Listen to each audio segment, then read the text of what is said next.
Fine. Hey Roy and Debbie, wish I was there, really sorry that I can't be there, but guys, I'm so excited for you.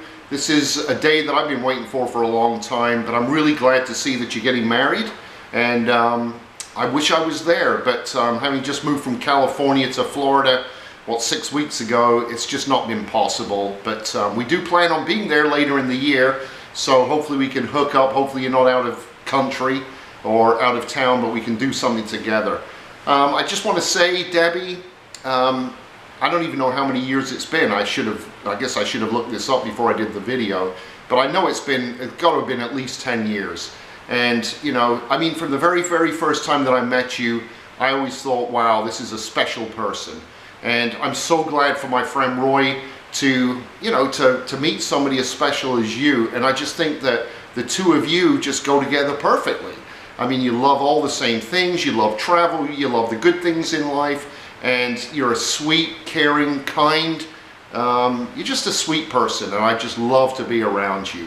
And Roy, we met in 1974 on St. Mary's Council Estate. I remember seeing you, you were a couple of years older than me, and I remember seeing you walking around with a Ziggy cut and thinking, man, you know, because I was a big Bowie fan, and I thought, man, I know he's a Bowie fan, I've just got to meet this guy.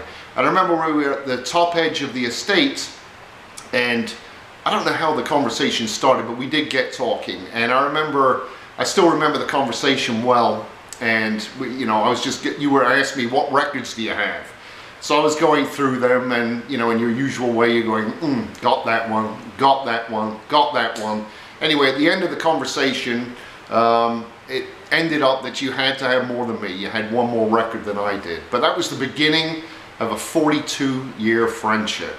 And you know, I've lived in a lot of different places since then, and I've made a lot of great friends, but there will only always be one best friend, and you're it. You know, I love being with you. I've been back 27 times. I know that because I had to, you know, get all that information together when I was trying to move back about 6 years ago, and they didn't want me there. So, but you know, I've made 27 trips back, and I think it's very seldom that I haven't seen you on one of those trips, and I always look forward to it. You know, back then in those days, I was still in school. Actually had just had a bit of trouble with the law, and that spawned one of my nicknames that you had for me, which was Suther, which wasn't the most pleasant of names, but it's a funny one that I'll remember. Then of course there was Little Armpit, you know, because Big Steve was Big Armpit. Excuse me for looking down, but I do have some notes.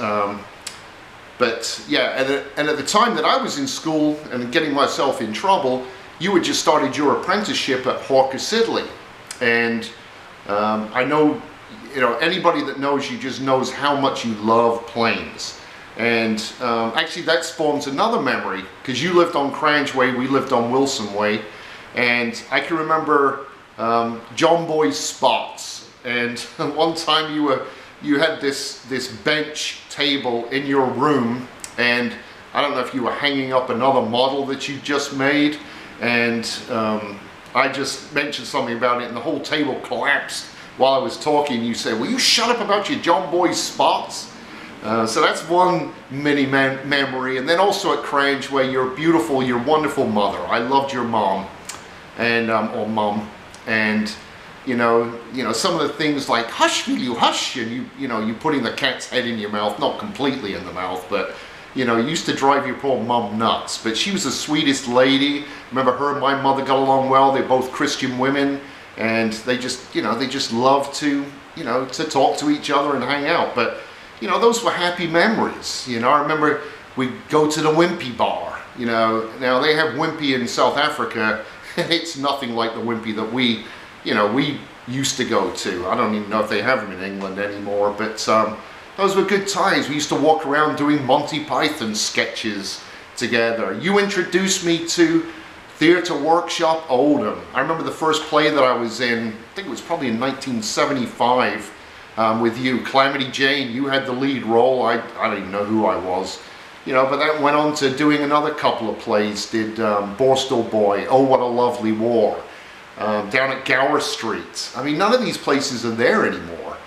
You know, that brings back another special memory that I have, probably 20 years ago. It seems like yesterday, but it was like in 1996, and we walked around the estate and, you know, just talking about, do you remember the person that lived here, and do you remember the person that lived there? And I know on the next visit, it was all gone. They had blown up pretty much, well, all the flats had gone. They, you know, pretty much demolished the whole estate. You know, then of course, what drew us to each other friendship-wise was, you know, our love of music. I mean, I remember seeing, you know, the Hunter Ronson band, Mick Ronson, Ian Hunter from Mott the Hoople in 1975. And then of course our trip to Bingley Hall. I mean, you know, this is, you know, the young people probably can't understand this kind of the androgynous lifestyle of the Bowie era, but I can remember going into a bathroom, you know, where truckers are coming in the middle of the night and putting on eyeliner, getting ready for the concert, you know. And we wanted to get there early because Stafford Bingley Hall, that was an all stand-up venue, so we were the very, very first ones there. I think we got there at like 6 o'clock in the morning. In fact, we got there so early, by the time we got in, we were too close to the stage, which was, I don't know, 10 feet tall, so we had to push our way back just so we could see Bowie. Then of course we saw Bebop Deluxe and Tom Robinson Band, you know, and then of course Queen, Freddie Mercury. I mean, we come over and watch those videos and still reminisce about those days, you know. But anyway, I mean, the memories are there. They'll never go away. And, you know, but this is your guys' day, and, you know, we've got a great history together, and I'm just, you know, I'm glad for both of us, you know, because now, you know, you've had this amazing woman, Debbie, for a while, and I met my amazing wife, you know, Eileen, 3 years ago, and what a difference it makes to your life, having a good woman in your life. And both of us have definitely found that, and found a happiness that just, you know, that money can't buy. So, guys, I love you both, and I really, really just hope that you've had a great day, and I hope you're having a great evening, or whenever you're going to show this video. And even if you don't show the video, I love you both very much and look forward to seeing you soon. Goodbye.